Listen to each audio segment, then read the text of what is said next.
Chinese model development സത്യത്തിൽ ഒരു ഒരു തികഞ്ഞ പരാജയമാണെന്ന് ഒരിക്കൽ കൂടി തെളിയുകയാണ്. അതായത് നമ്മൾ ചൈനയെ കണ്ടിട്ട് ചൈനയിലെ വമ്പൻ റോഡുകളും പാലങ്ങളും അല്ലെങ്കിൽ ചൈനീസ് ഇൻഫ്രാസ്ട്രക്ചർ കണ്ട് കണ്ണു മഞ്ഞളിച്ചിട്ട് അതേപോലെ നമ്മുടെ ഇന്ത്യയിൽ കൊണ്ടുവരാനായിട്ട് നോക്കാതിരിക്കുന്നതായിരിക്കും നമ്മുടെ രാജ്യത്തിന് നല്ലത്. കഴിഞ്ഞ ദിവസം എല്ലാവരും ഒരു വീഡിയോ കണ്ടു കാണും. എഞ്ചിനീയറിംഗ് വിസ്മയം എന്ന് പേര് കേട്ട ചൈനയിലുള്ള ഹോങ്കി പാലം നദിയിലേക്ക് പതിക്കുന്ന അതിഭയാനകമായൊരു ദൃശ്യം.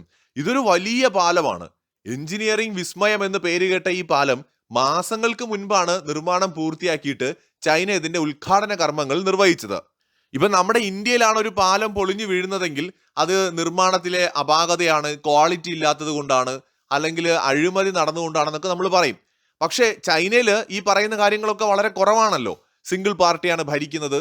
ഡെവലപ്മെന്റിനെ മാത്രം ഭയങ്കരമായിട്ട് ഫോക്കസ് ചെയ്യുന്ന ഒരു ഗവൺമെന്റ് ആണുള്ളത്. ലോകത്തെ വിസ്മയിപ്പിക്കുന്ന നിർമ്മിതികളുള്ള ഒരു രാജ്യമാണ്.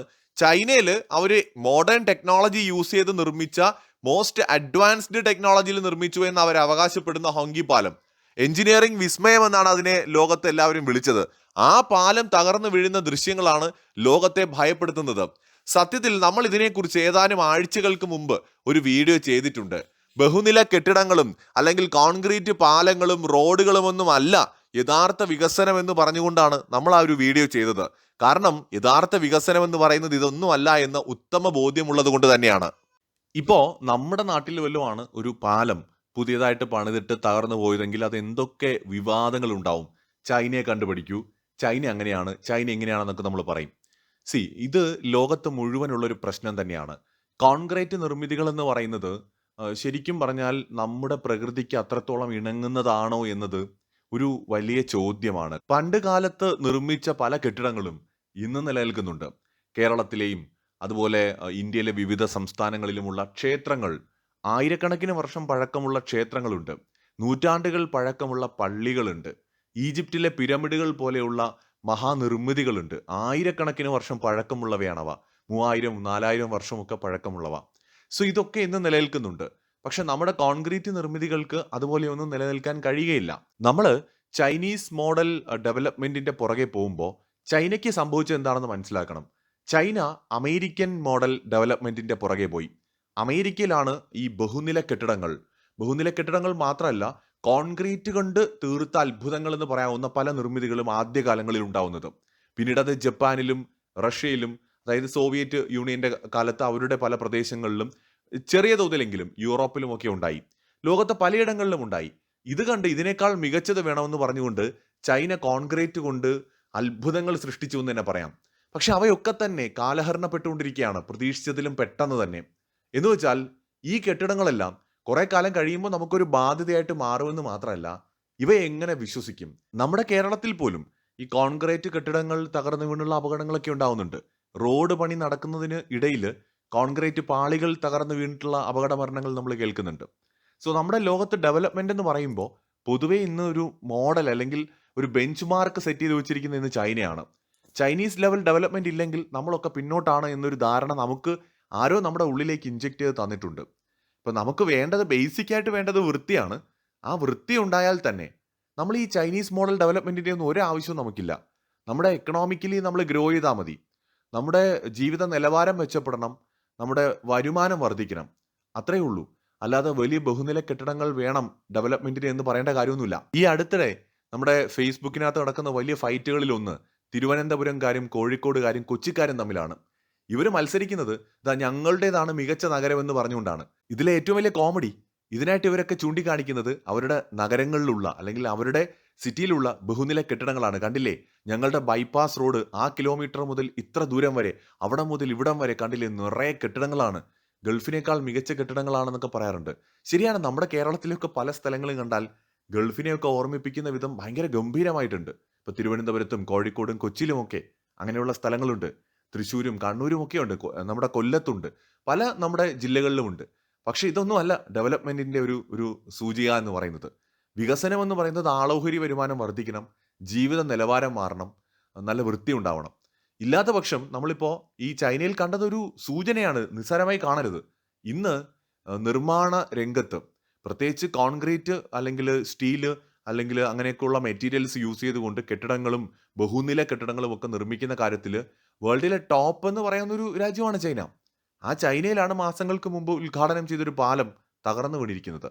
ഇതൊട്ടും നിസ്സാരമല്ലെന്ന് മാത്രമല്ല, നമ്മൾ ഓരോരുത്തർക്കും നമ്മുടെ രാജ്യങ്ങൾക്ക് മുന്നറിയിപ്പാണ്. നമ്മുടെ പഴയ കാലത്തെ മനുഷ്യന്മാര് നമ്മുടെ പ്രകൃതിയിൽ തന്നെ ലഭ്യമായിരുന്ന കല്ലുകളും പല പല മിശ്രിതങ്ങളും ഉപയോഗിച്ചുകൊണ്ടാണ് വലിയ നിർമ്മിതികളൊക്കെ ഉണ്ടാക്കിയത്. അവയൊക്കെ ഇന്നും പലതും നിൽക്കുന്നുണ്ട്. പലതും വലിയ പ്രകൃതി ദുരന്തങ്ങളെ പോലും അതിജീവിച്ച് നിൽക്കുന്നുണ്ട്. അതിന്റെ കാരണം അതിന്റെ കൺസ്ട്രക്ഷന്റെ ക്വാളിറ്റി, അന്ന് അവർ യൂസ് ചെയ്തിരുന്ന ഒരു പാറ്റേൺ, അതുപോലെ തന്നെ പ്രകൃതിയോട് ഇണങ്ങുന്ന രീതിയിലായിരുന്നു. ചിലപ്പോൾ കാണാൻ ഇന്നത്തെ മോഡേൺ ലക്ഷറീസ് ബിൽഡിങ്ങുമായിട്ട് അതൊക്കെ നോക്കുമ്പോൾ അത്ര വലിയ സംഭവമായിരിക്കില്ല. പക്ഷെ ഇതൊക്കെ നിലനിൽക്കും. അത് ആ പഴയ കാലത്തെ നിർമ്മിതികൾ പലതും ഇന്നും നിലനിൽക്കുന്നുണ്ട്. നമ്മൾ ഈ ഉണ്ടാക്കി വെക്കുന്ന കോൺക്രീറ്റ് കൊട്ടാരങ്ങൾക്ക് എത്ര ആയുസുണ്ട്, കെട്ടിപ്പൊക്കുന്ന പാലങ്ങൾക്ക് എത്ര ആയുസുണ്ട് നമുക്കറിയില്ല. പരിമിതമാണ്.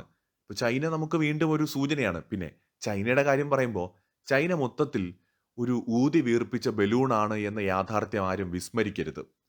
ചൈനയും അമേരിക്കയും പരസ്പരം ഡിപ്പെൻഡ് ചെയ്ത് നിൽക്കുന്ന രണ്ട് രാജ്യങ്ങളാണ്.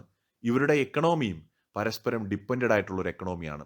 ഒരു സുസ്ഥിരമായ അല്ലെങ്കിൽ ദീർഘകാലം നിലനിൽക്കുന്ന ഒരു എക്കണോമിക് ഗ്രോത്ത് ആണോ ചൈനയ്ക്കുള്ളത് എന്ന സംശയങ്ങൾ ഇപ്പോഴുമുണ്ട്. ചൈനയുടെ റിയൽ എസ്റ്റേറ്റ് മേഖലയാണെങ്കിലും അല്ലെങ്കിൽ ചൈനയുടെ മാനുഫാക്ചറിങ് മേഖലയാണെങ്കിലും ഇതൊക്കെ അവിടെ ശക്തമാണ്, ഇല്ല എന്നല്ല.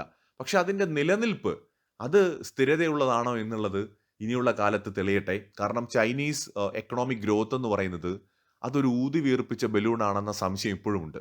ചൈനീസ് പോപ്പുലേഷൻ പോലും അവർ ഈ പറയുന്നത് പോലെ 140 കോടിയൊന്നും ഇപ്പോൾ അവിടെ ഇല്ല എന്ന പല കോൺസ്പെറസി തിയറീസും ഒക്കെ വരുന്നുണ്ട്.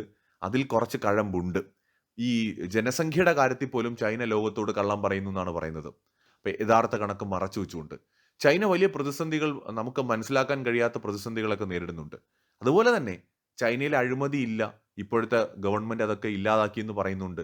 പക്ഷെ ഏറ്റവും കൂടുതൽ ലോകത്ത് അഴിമതി നടക്കുന്ന രാജ്യങ്ങളിൽ ഒന്നുകൂടി തന്നെയാണ് ചൈന. അപ്പം നമ്മൾ ചൈനയെക്കുറിച്ച് നമ്മൾ നോക്കുമ്പോൾ ഇന്ന് ചൈന ഭയങ്കര അടിപൊളിയാണ്. ഒരുപാട് LED ലൈറ്റുകൾ കൊണ്ട് അലങ്കരിച്ച പട്ടണങ്ങളും നഗരങ്ങളും ഒക്കെ ചൈനയിലുണ്ട്. മാനുഫാക്ചറിങ് രംഗത്ത് ചൈന വളരെ മുന്നിലാണ്. സ്കിൽഡ് ആയിട്ടുള്ള ഒരുപാട് തൊഴിലാളികൾ അവിടെയുണ്ട്. ചൈനയുടെ വളർച്ചയിൽ യൂറോപ്പിന്റെ, അമേരിക്കയുടെയും സോവിയറ്റ് യൂണിയന്റെയും പങ്ക് വിസ്മരിക്കരുത്. ചൈനയിൽ സ്വന്തം കമ്പനികൾ ഡെവലപ്പായി വരുന്നതിൽ അമേരിക്കൻ കമ്പനികളുടെയും അല്ലെങ്കിൽ യൂറോപ്യൻ ടെക്നോളജിയുടെയും സോവിയറ്റ് ടെക്നോളജിയുടെയും ഒക്കെ പങ്ക് വളരെ വലുതാണ്. പക്ഷെ ചൈന എന്ന് പറയുന്നത്, ചൈനീസ് പ്രോഡക്റ്റുകളുടെ ക്വാളിറ്റി എന്ന് പറയുന്നത്, even Japan, made in Japan എന്ന് പറഞ്ഞാൽ നമുക്കുള്ള ഒരു ആത്മവിശ്വാസം പോലും മെയ്ഡ് ഇൻ ചൈന എന്ന് പറയുമ്പോൾ നമുക്ക് കിട്ടില്ല. ഇതിൽ ഏറ്റവും രസകരമായ കാര്യം, ചൈന ഒരു J-20 എന്ന് പറയുന്ന ഒരു 5th ജനറേഷൻ എയർക്രാഫ്റ്റ് നിർമ്മിച്ചു.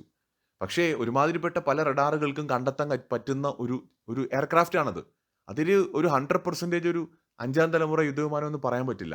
പക്ഷെ ചൈന നിർമ്മിച്ചു. ഒരു 5ാം തലമുറ യുദ്ധവിമാനം പോലും മികച്ച ഒരെണ്ണം നിർമ്മിക്കുന്നതിന് മുമ്പ് ചൈന 6ാം തലമുറ യുദ്ധവിമാനം നിർമ്മിച്ചു എന്നും പറഞ്ഞ് വാർത്ത വന്നു. സോ ഇതൊക്കെ ഒരു ഊതി വീർപ്പിച്ച ബലൂണാണ്. ഒന്നുമില്ല എന്ന് നമുക്ക് പറയാൻ പറ്റില്ല. ചൈനയിൽ കുറേ മാറ്റങ്ങൾ ഉണ്ടായിട്ടുണ്ട്, ചൈന ഡെവലപ്പ് ആയിട്ടുണ്ട്. പക്ഷെ പലതും നമ്മൾ പുറമേ പുസ്തകത്തിന്റെ കവർ പേജ് മിനുക്കി വെച്ചിരിക്കുന്നത് പോലെ ഒരു പുസ്തകത്തിന്റെ കവർ പേജ് കാണുമ്പോൾ നമുക്ക് തോന്നും നല്ല അടിപൊളിയാണെന്ന്.